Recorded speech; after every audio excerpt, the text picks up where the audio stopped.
Hi friends, ನಾನಿವತ್ತು ಸರಳವಾದ ಒಂದು ಕ್ರೋಶಾ ಕುಚ್ಚನ್ನು ಹಾಕ್ತಾ ಇದ್ದೀನಿ. ಸಾರಿ ಕಲರು ಬ್ಲೂ ಮತ್ತು ಪಲ್ಲು ಬಾರ್ಡರ್ ಎಲ್ಲ ಅಕ್ವಾ ಕಲರ್ ಇದೆ. ಹಾಗಾಗಿ ನಾನು ಬ್ಲೂ ಅಕ್ವಾ ಕಲರ್ ಎರಡು ಸಿಲ್ಕ್ ಥ್ರೆಡ್ ತಗೊಂಡು ಪ್ರಾರಂಭ ಮಾಡ್ತಾ ಇದ್ದೀನಿ. 11ನೇ ನಂಬರ್ ಸೂಜಿ ತಗೊಂಡಿದ್ದೀನಿ. ಹಾಗೆ 8 ಎಳೆ ದಾರವನ್ನು ನಾನು ಬಾಬಿನ್ಗೆ ಸುತ್ತಕೊಂಡಿದ್ದೀನಿ. 6 ಎಳೆ ಕೂಡ ತಗೊಳ್ಬಹುದು, ಆದರೆ ನನಗೆ 8 ಎಳೆ ದಾರ ತಗೊಂಡು ಹಾಕೋದು ಅಭ್ಯಾಸ. ಹಾಗಾಗಿ ನಾನು 8 ಎಳೆ ದಾರ ತಗೊಂಡಿದ್ದೀನಿ. ದಾರವನ್ನು 2 ಬಾರಿ ಗಂಟು ಹಾಕ್ಕೊಂಡು ಸೆಕ್ಯೂರ್ ಮಾಡ್ಕೊಳ್ತಾ ಇದ್ದೀನಿ. ಪಲ್ಲು ರೈಟ್ ಸೈಡ್ ನನ್ನ ಕಡೆ ಇಟ್ಕೊಂಡು ಸ್ಟಾರ್ಟ್ ಮಾಡ್ತಾ ಇದ್ದೀನಿ. ಮೊದಲಿಗೆ ನಾನು 5 ಸಿಂಗಲ್ ಕ್ರೋಶ ಹಾಕ್ಕೊಳ್ತಾ ಇದ್ದೀನಿ. 3, 4, 5 5 ಸಿಂಗಲ್ ಕ್ರೋಶ ಮಾಡಿಬಿಟ್ಟು ಎಲ್ಲಿಗೆ ಬರುತ್ತೆ ನೋಡಿಬಿಟ್ಟು ಅಲ್ಲಿಗೆ ಸೀರೆಗೆ ಲಾಕ್ ಮಾಡ್ಕೊಳ್ತೀನಿ. ಸೀರೆಗೆ ಲಾಕ್ ಮಾಡಿದ ನಂತರ ಮತ್ತೆ 5 ಸಿಂಗಲ್ ಕ್ರೋಶ ಹಾಕ್ಕೊಳ್ತೀನಿ.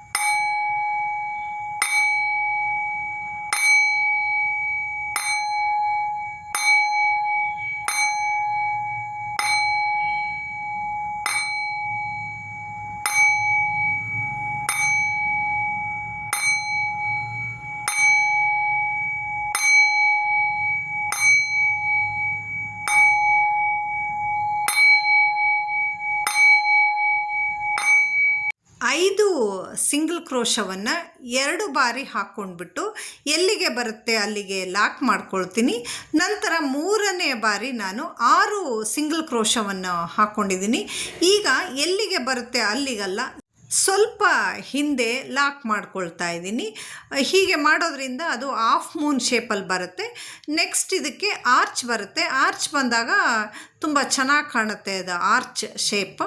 ಈಗ ಮತ್ತೆ 5 ಸಿಂಗಲ್ ಕ್ರೋಶವನ್ನು ಹಾಕ್ಕೊಳ್ತೀನಿ. 5 ಸಿಂಗಲ್ ಕ್ರೋಶವನ್ನು ಇಲ್ಲಿ ನಾನು 3 ಬಾರಿ ಹಾಕ್ಕೊಳ್ತೀನಿ.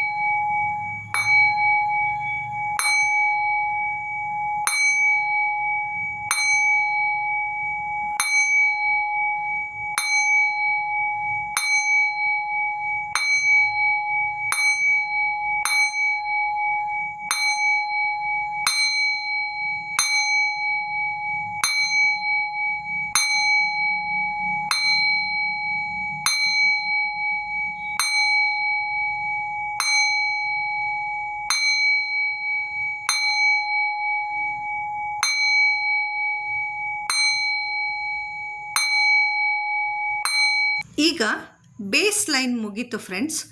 ಪ್ರಾರಂಭದಲ್ಲಿ 2 ಬಾರಿ 5 ಸಿಂಗಲ್ ಕ್ರೋಶ ಹಾಕ್ಕೊಂಡು ಲಾಕ್ ಮಾಡಿ 6 ಸಿಂಗಲ್ ಕ್ರೋಶನ ಎಲ್ಲಿಗೆ ಬರುತ್ತೆ ಅಲ್ಲಿ ಅಲ್ಲ, ಸ್ವಲ್ಪ ಮುಂಚೆನೇ ಲಾಕ್ ಮಾಡಿಕೊಂಡು ಮತ್ತೆ 3 ಬಾರಿ ಸಿಂಗಲ್ ಕ್ರೋಶವನ್ನು ಹಾಕ್ಕೊಂಡಿದ್ದೀನಿ.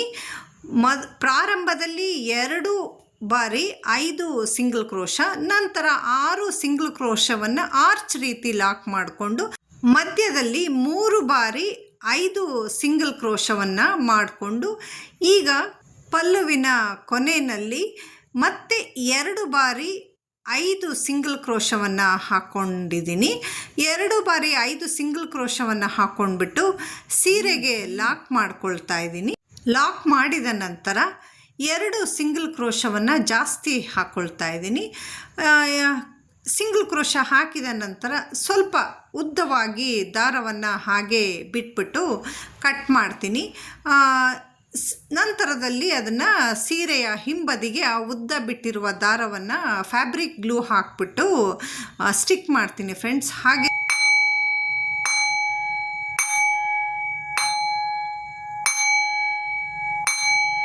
ಈಗ ಸೆಕೆಂಡ್ ಲೈನ್ ಸ್ಟಾರ್ಟ್ ಮಾಡ್ತಾ ಇದ್ದೀನಿ. ಸೀರೆಗೆ ಮತ್ತೊಮ್ಮೆ ದಾರವನ್ನು ಸೆಕ್ಯೂರ್ ಮಾಡ್ಕೊಂಡ್ಬಿಟ್ಟು 4 ಸಿಂಗಲ್ ಕ್ರೋಶ ಹಾಕ್ಕೊಳ್ತಾ ಇದ್ದೀನಿ. 4 ಸಿಂಗಲ್ ಕ್ರೋಶ ಹಾಕ್ಕೊಂಡ್ಬಿಟ್ಟು ಪಕ್ಕದಲ್ಲಿ ಇರುವ 5 ಸಿಂಗಲ್ ಕ್ರೋಶಗೆ ಲಾಕ್ ಮಾಡ್ಕೊಳ್ತಾ ಇದ್ದೀನಿ. ನಾನು ಫಸ್ಟು 5 ಸಿಂಗಲ್ ಕ್ರೋಶ ಇತ್ತು, ಮತ್ತು ಎರಡನೇ ಬಾರಿ 5 ಸಿಂಗಲ್ ಕ್ರೋಶ ಹಾಕಿದ್ನಲ್ಲ ಅಲ್ಲಿಗೆ ಲಾಕ್ ಮಾಡ್ಕೊಳ್ತಾ ಇದ್ದೀನಿ ನಾನು. ನಂತರ ಇಲ್ಲಿ 6 ಸಿಂಗಲ್ ಕ್ರೋಶ ಹಾಕಿ ಹಾಫ್ ಮೂನ್ ಶೇಪಲ್ಲಿ ಬೆಂಡ್ ಮಾಡ್ಕೊಂಡಿದ್ನಲ್ಲ ಅಲ್ಲಿಗೆ ಈಗ ತ್ರಿಬಲ್ ಕ್ರೋಶ ಹಾಕ್ಕೊಳ್ತಾ ಇದ್ದೀನಿ. ಈ 6 ಸಿಂಗಲ್ ಕ್ರೋಶದಲ್ಲಿ 14 ತ್ರಿಬಲ್ ಕ್ರೋಶ ಮಾಡ್ಕೊಳ್ತಾ ಇದ್ದೀನಿ ನಾನು.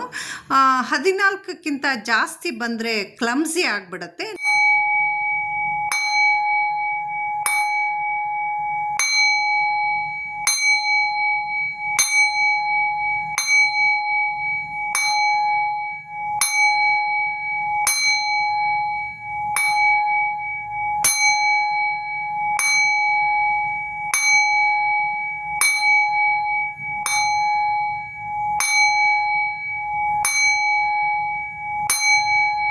ಹದಿನಾಲ್ಕು ತ್ರಿಬಲ್ ಕ್ರೋಶ ಹಾಕ್ಕೊಂಡ್ಬಿಟ್ಟು ಪಕ್ಕದಲ್ಲಿರುವ 5 ಸಿಂಗಲ್ ಕ್ರೋಶಕ್ಕೆ ಲಾಕ್ ಮಾಡ್ಕೊಳ್ತೀನಿ. ಲಾಕ್ ಮಾಡಿದ ನಂತರ ಮತ್ತೆ 3 ಸಿಂಗಲ್ ಕ್ರೋಶ ಹಾಕ್ಕೊಳ್ತಾ ಇದ್ದೀನಿ. 1 2 3 3 ಸಿಂಗಲ್ ಕ್ರೋಶವನ್ನು ಪಕ್ಕದಲ್ಲಿರುವ 5 ಸಿಂಗಲ್ ಕ್ರೋಶಾಗೆ ಲಾಕ್ ಮಾಡ್ಕೊಳ್ತಾ ಇದ್ದೀನಿ. ಲಾಕ್ ಮಾಡಿದ ನಂತರ ಮತ್ತೆ 3 ಸಿಂಗಲ್ ಕ್ರೋಶ ಹಾಕ್ಕೊಂಡ್ಬಿಟ್ಟು ಪಕ್ಕದಲ್ಲಿರುವಂತಹ 5 ಸಿಂಗಲ್ ಕ್ರೋಶಾಗೆ ಲಾಕ್ ಮಾಡ್ಕೊಳ್ತೀನಿ. ಲಾಕ್ ಮಾಡಿದ ನಂತರ ಸೂಜಿ ಮೇಲೆ 2 ಬಾರಿ ಥ್ರೆಡ್ಡನ್ನು ಸುತ್ತಕೊಂಡು ಆರ್ಚ್ ಹಾಕ್ಕೊಂಡಿದ್ನಲ್ಲ, 6 ಸಿಂಗಲ್ ಕ್ರೋಶದಿಂದ ಆರ್ಚ್ ಮಾಡ್ಕೊಂಡಿದ್ನಲ್ಲ ಅಲ್ಲಿಗೆ ಮತ್ತೆ ಈಗ 14 ತ್ರಿಬಲ್ ಕ್ರೋಶ ಮಾಡ್ಕೊಳ್ತಾ ಇದ್ದೀನಿ. ಈಗ 2ನೇ ಲೈನಲ್ಲಿ ಆರ್ಚ್ ಮಾಡಿ ಮುಗೀತು. ಈಗ ಪಲ್ಲು ಕಲರ್ ದಾರ ತೊಗೊಂಡ್ಬಿಟ್ಟು 3ನೇ ಲೈನನ್ನು ಸ್ಟಾರ್ಟ್ ಮಾಡ್ತಾಯಿದ್ದೀನಿ.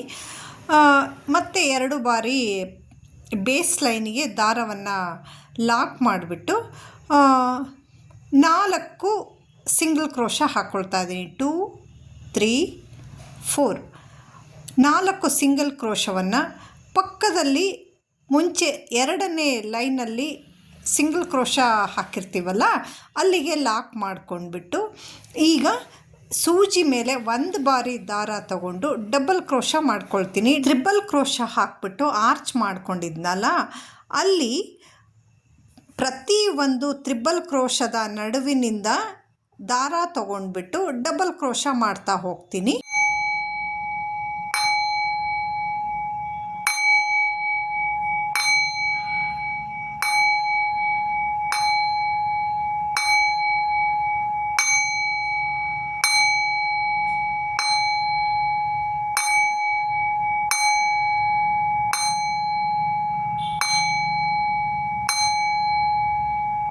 ಡಬಲ್ ಕ್ರೋಶ ಹಾಕಿದ ನಂತರ ಪಕ್ಕದಲ್ಲಿ ಇರುವ ಸಿಂಗಲ್ ಕ್ರೋಶ ಲೈನ್ಗೆ ಲಾಕ್ ಮಾಡ್ಕೊಳ್ತೀನಿ. ಲಾಕ್ ಮಾಡಿದ ನಂತರ ಮತ್ತೆ 4 ಸಿಂಗಲ್ ಕ್ರೋಶಗಳನ್ನು ಮಾಡ್ಕೊಳ್ತೀನಿ ನಾನಿಲ್ಲಿ. 1 2 3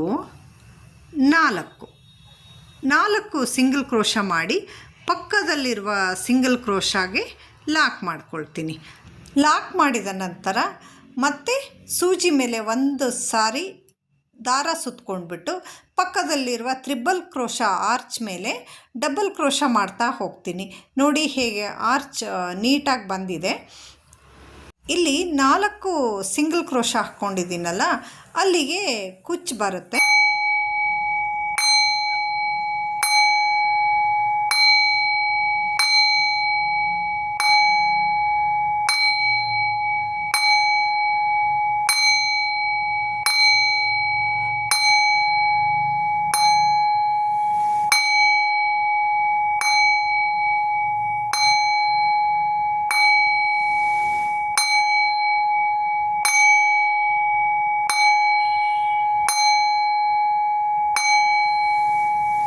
ಆರ್ಚ್ ಹಾಕಿ ಮುಗೀತು. ಪಲ್ಲು ಕಲರ್ ಗೋಲ್ಡ್ ಅಥವಾ ಸಿಲ್ವರ್ ಎರಡರಲ್ಲೂ ಇರಲಿಲ್ಲ, ಡಿಫ್ರೆಂಟ್ ಕಲರಲ್ಲಿ ಕೊಟ್ಟಿದ್ದ. ಹಾಗಾಗಿ ಗೋಲ್ಡ್ ಮತ್ತು ಸಿಲ್ವರ್ ಬೀಡ್ಸ್ ಏನೂ ನನಗೆ ಯೂಸ್ ಮಾಡೋದಕ್ಕೆ ಆಗಲಿಲ್ಲ. 2 ಆರ್ಚ್ಗಳ ಮಧ್ಯದಲ್ಲಿ ಫ್ಯಾಬ್ರಿಕ್ ಗ್ಲೂ ಹಾಕ್ಕೊಂಡ್ಬಿಟ್ಟು ಸ್ಟೋನ್ ಚೈನನ್ನು ಸ್ಟಿಕ್ ಮಾಡಿದೆ. ಅದು ಕೂಡ ತುಂಬ ಚೆನ್ನಾಗಿ ಕಾಣಿಸ್ತಾ ಇತ್ತು. ಫೈನಲ್ ಲುಕ್ ಚೆನ್ನಾಗಿ ಬಂತು. ನೋಡಿ ಸ್ಟೋನ್ ಚೈನ್ ಸ್ಟಿಕ್ ಮಾಡಿ ಮುಗಿಸಿದ್ದೀನಿ. ಈಗ ಕುಚ್ಚು ಕೂಡ ಕಟ್ಕೊಂಡು ಮುಗಿಸಿದ್ದೀನಿ. ನನ್ನ ಇವತ್ತಿನ ಈ ಸ್ಯಾರಿಗೆ ಕುಚ್ಚು ಹಾಕಿರುವ ವಿಡಿಯೋ ಹೇಗಿದೆ ಅಂತ ಹೇಳಿಬಿಟ್ಟು ಕಮೆಂಟ್ ಸೆಕ್ಷನ್ನಲ್ಲಿ ಕಮೆಂಟ್ ಮಾಡಿ ತಿಳಿಸಿ. ಮತ್ತೊಂದು ವಿಡಿಯೋ ಜೊತೆ ಮತ್ತೆ ಸಿಗ್ತೀನಿ ನಿಮ್ಮೆಲ್ರಿಗೂ. Thank you for watching. Bye.